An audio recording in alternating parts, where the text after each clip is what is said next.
నమస్కారం. Welcome to my YouTube channel learn in depth. ఈరోజు మనం ఈ వీడియోలో NCERT class 6th chapter 3 land forms and లైఫ్ను తెలుగులో స్పష్టంగా నేర్చుకుందాం. సరే, ఈరోజు మన పాఠం పేరు a world of land forms, అంటే భూస్వరూపాల ప్రపంచమన్నమాట. ఈరోజు మనం మన భూమి మీద ఉన్న రకరకాల ఆకారాల గురించి, అంటే ఎత్తైన పర్వతాలు, విశాలమైన పీఠభూములు, ఇంకా సారవంతమైన మైదానాల గురించి ఒక యాత్రలా తెలుసుకోబోతున్నాం. ఓకే, మరి ఈరోజు మనం ఏమేం టాపిక్స్ కవర్ చేయబోతున్నామంటే, ముందుగా అసలు ఈ భూస్వరూపాలు అంటే ఏంటో చూద్దాం. ఆ తర్వాత పర్వతాల ప్రపంచంలోకి వెళ్దాం. అక్కడి నుంచి పీఠభూముల గురించి, మైదానాలలో జీవనమెలా ఉంటుందో తెలుసుకుందాం. చివరగా భూమికి, మనకి అంటే మానవులకి ఉన్న సంబంధమేంటో కూడా చర్చిద్దాం. సరే, మొదలు పెడదామా? మన మొదటి సెక్షన్ భూస్వరూపాలకు పరిచయం, అంటే ఇంట్రొడక్షన్ టు ల్యాండ్ ఫార్మ్స్. చూడండి, మన భూమి ఉపరితలమంతా ఒకేలా ఫ్లాట్గా ఉండదు కదా. కొన్ని చోట్ల ఎత్తుగా, కొన్ని చోట్ల లోతుగా, ఇలా ఎన్నో రకాల ఆకారాలుంటాయి. ఈ ఎత్తుపల్లాలనే మనం సింపుల్గా భూస్వరూపాలు అని పిలుస్తాం. ఈ చాప్టర్ మొదట్లోనే మన టెక్స్ట్ బుక్లో ఒక చాలా మంచి మాటతో స్టార్ట్ చేశారు. ఇది అథర్వణ వేదంలోని భూమి సూక్తం నుంచి తీసుకున్నారు. ఏంటంటే, భూమి నా తల్లి, నేను ఆమె బిడ్డను. ఎంత అద్భుతంగా ఉంది కదా. మనకి భూమికి మధ్య ఎంత విడదీయరాని బంధం ఉందో ఈ ఒక్క వాక్యం చెబుతుంది. సరే, భూస్వరూపమంటున్నాం కదా, అసలీ ల్యాండ్ ఫార్మ్ అంటే ఏంటి? చాలా సింపుల్. మన భూమి మీద సహజంగా ఏర్పడిన ప్రతి ఆకారాన్ని, ప్రతి ఫీచర్ని మనం భూస్వరూపం అనే అంటాం. అంటే పర్వతాలు, నదులు, లోయలు, ఇవన్నీ అన్నమాట. మరి ఇవన్నీ ఒక్కరోజులో ఏర్పడతాయా? అస్సలు కాదు. వీటికి లక్షల, కోట్ల సంవత్సరాలు పడుతుంది. ఇక్కడ ఈ బొమ్మను చూడండి. మనం ఈరోజు మాట్లాడుకోబోయే 3 ముఖ్యమైన భూస్వరూపాలు ఇక్కడే ఉన్నాయి. వెనకాల చూడండి, ఆకాశాన్ని తాకుతున్నట్టుగా ఎత్తైన పర్వతాలు. లెఫ్ట్ సైడ్లో కొంచెం ఎత్తుగా ఉండి పైన ఫ్లాట్గా ఉంది కదా, దాన్ని పీఠభూమి అంటాం. ఇక మన ముందువైపు విశాలంగా పరుచుకున్న ఈ పచ్చని ప్రదేశం, ఇదే మైదానం. వీటి గురించే మనమిప్పుడు వివరంగా తెలుసుకోబోతున్నాం. రైట్, మన యాత్రలో మొదటి స్టాప్ పర్వతాల ప్రపంచం, ద వరల్డ్ ఆఫ్ మౌంటైన్స్. పదండి, వెళ్దాం. సరే, ఒకదాన్ని చూసి ఇది పర్వతం అని మనమెలా చెప్పగలం? కొన్ని లక్షణాలుంటాయి. చూడండి, దాని బేస్ అంటే కింద భాగం చాలా వెడల్పుగా ఉంటుంది.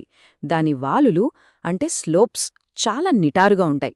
ఇక పైకి వెళ్లే కొద్దీ శిఖరం సన్నగా, ఇరుకుగా అవుతుంది.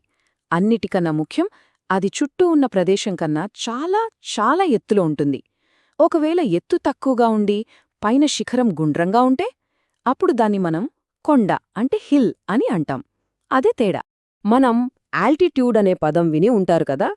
దాని అర్థమేంటంటే సముద్ర మట్టం నుంచి ఎంత ఎత్తులో ఉన్నామో అనేది. ఒక సింపుల్ రూల్ ఏంటంటే, మనం పైకి ఎత్తుకు వెళ్తున్న కొద్దీ వాతావరణం చల్లబడుతుంది. ఊటీ, సిమ్లా లాంటి హిల్ స్టేషన్స్ ఎందుకు చల్లగా ఉంటాయో ఇప్పుడు అర్థమైందా? అందుకే చాలా ఎత్తైన పర్వతాల శిఖరాలు సంవత్సరం పొడవునా మంచుతోనే కప్పబడి ఉంటాయి. ఇంట్రెస్టింగ్ విషయమేంటంటే, మనుషుల్లాగే పర్వతాలకి కూడా వయస్సుంటుంది. అవును, ఉదాహరణకి హిమాలయాలు తీసుకోండి. అవి యంగ్ మౌంటైన్స్, అంటే వాటి వయస్సు తక్కువ. అందుకే వాటి శిఖరాలు చాలా షార్పుగా, సూదిగా, ఎత్తుగా ఉంటాయి. అదే మన దేశంలో ఉన్న అరవళి పర్వతాలున్నాయి కదా, అవి చాలా పాతవి, ఓల్డ్ మౌంటైన్స్.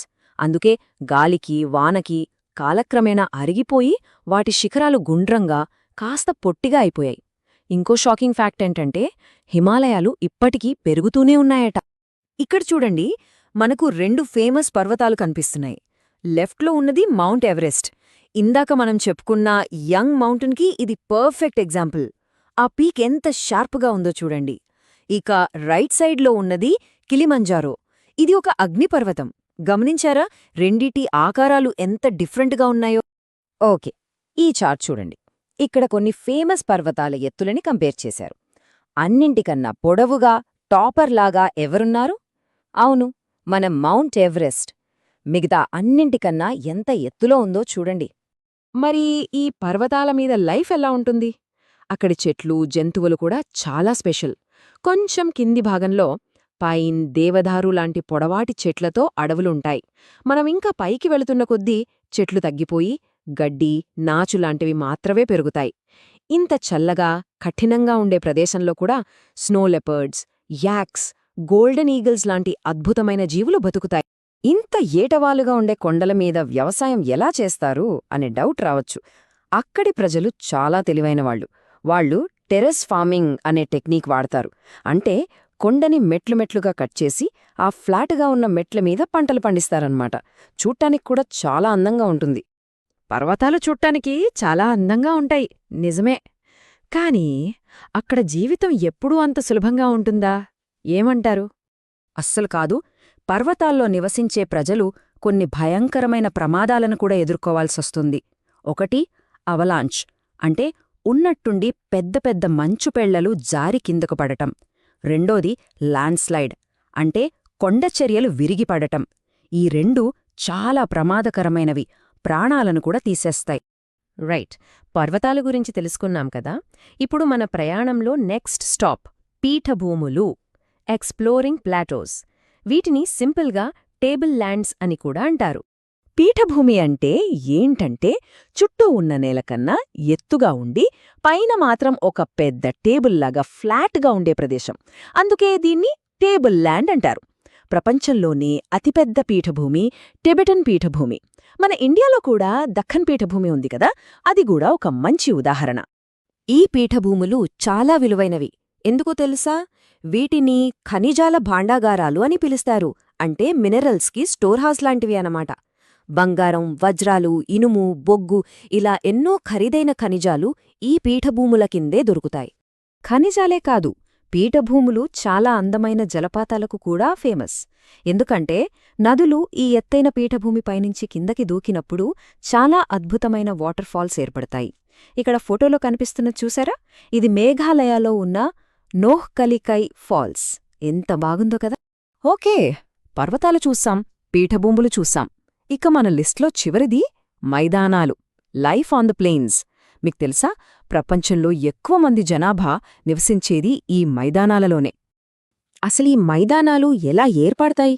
ఇదొక సింపుల్ ప్రాసెస్. కథలా చెప్తాను, వినండి. నదులు పర్వతాల్లో పుడతాయి కదా, అవి కిందకి ప్రవహించేటప్పుడు తమతో పాటు చిన్న చిన్న రాళ్ళు, ఇసుక, ఒండ్రుమట్టి వీటన్నిటినీ మోసుకొస్తాయి. ఈ ఒండ్రుమట్టినంతా తీసుకొచ్చి కింద ఉన్న ఫ్లాట్ ఏరియాలో పరిచేస్తాయి. అలా కొన్ని వేల సంవత్సరాలుగా పేరుకుపోయిన ఆ ఒండ్రుమట్టే చాలా సారవంతమైన నేలగా మారుతుంది. అందుకే మైదానాలు వ్యవసాయానికి అంత ఫేమస్. ఇది చూడండి, శాటిలైట్ నుంచి తీసిన ఫోటో. మన నార్త్ ఇండియాలో ఉన్న గంగా మైదానమిది. ఎంత పెద్దగా, ఎంత సారవంతంగా ఉందో చూసారా? ఇంత ఫర్టైల్ ల్యాండ్ ఉండటం వల్లే మన దేశంలో ఎన్నో గొప్ప గొప్ప నాగరికతలు ఈ గంగానది తీరంలోనే పుట్టాయి. ఆశ్చర్యపోయే ఒక నంబర్ చెప్తాను. 40 కోట్లు. అవును, సుమారుగా 40 కోట్ల మంది ప్రజలు. అంటే మన దేశ జనాభాలో దాదాపు పావువంతు మంది ఒక్క ఈ గంగా మైదానంలోనే నివసిస్తున్నారు. దీనిబట్టి దాని ప్రాముఖ్యత ఏంటో మనం అర్థం చేసుకోవచ్చు. సరే, ఇప్పటిదాకా మనం పర్వతాలు, పీఠభూములు, మైదానాల గురించి తెలుసుకున్నాం. ఇప్పుడు మన ఫైనల్ సెక్షన్, భూమి మరియు మానవులు. ఈ రకరకాల భూస్వరూపాలు మన జీవితాల్ని ఎలా ప్రభావితం చేస్తాయో చూద్దాం. ఈ టేబుల్ చాలా ఇంట్రెస్టింగ్. ఇది ప్రాచీన తమిళ సంగం సాహిత్యం నుంచి తీసుకున్నారు. వాళ్లు కొన్ని వేల సంవత్సరాల క్రితమే మనుషులకి, వాళ్లు నివసించే నేలకి మధ్య ఉండే సంబంధాన్ని ఎంత గొప్పగా వర్ణించారో చూడండి. వాళ్లు భూమిని 5 రకాలుగా విభజించారు. కురింజి అంటే పర్వత ప్రాంతం, అక్కడ వేట ప్రధాన వృత్తి. మరుదం అంటే సారవంతమైన మైదానాలు, అక్కడ వ్యవసాయం చేస్తారు. చూసారా, ప్రతి ల్యాండ్స్కేప్ ఒక డిఫరెంట్ లైఫ్ స్టైల్ని, కల్చర్ని ఎలా క్రియేట్ చేసిందో వాళ్లు అప్పుడే చెప్పారు. ఓకే, ఈ రోజు మనం నేర్చుకున్న విషయాల్ని ఒక్కసారి క్విక్గా రివైజ్ చేద్దాం. ఫస్ట్ పాయింట్, భూస్వరూపాలు ముఖ్యంగా 3 రకాలు: పర్వతాలు, పీఠభూములు, మైదానాలు. సెకండ్, మనం ఎక్కడ నివసిస్తున్నాం అనేది మన జీవితాన్ని, మన సంస్కృతిని చాలా ప్రభావితం చేస్తుంది. థర్డ్, ప్రతి భూస్వరూపంలోనూ కొన్ని మంచి అవకాశాలుంటాయి, కొన్ని కష్టాలు, సవాలు కూడా ఉంటాయి. ఇవి మెయిన్ పాయింట్స్. సరే, పాఠమైపోయింది. ఇప్పుడు మీకోసం ఒక చిన్న ప్రశ్న. ఒక్కసారి ఆలోచించండి. మనముంటున్న ఊరు లేదా నగరం ఏ రకమైన భూస్వరూపం కిందకొస్తుంది? ఒక పర్వత ప్రాంతమా, పీఠభూమా లేక మైదానమా? ఈరోజు మనం నేర్చుకున్నది మన చుట్టూ ఉన్న ప్రపంచానికి అప్లై చేసి చూడండి. చాలా కొత్త విషయాలు అర్థమవుతాయి. ఈ వీడియో మీకు ఉపయోగపడితే లర్న్ ఇన్ డెప్త్ ఛానల్ను సబ్స్క్రైబ్ చేయండి, లైక్ చేయండి, మీ ఫ్రెండ్స్తో షేర్ చేయండి. ధన్యవాదాలు.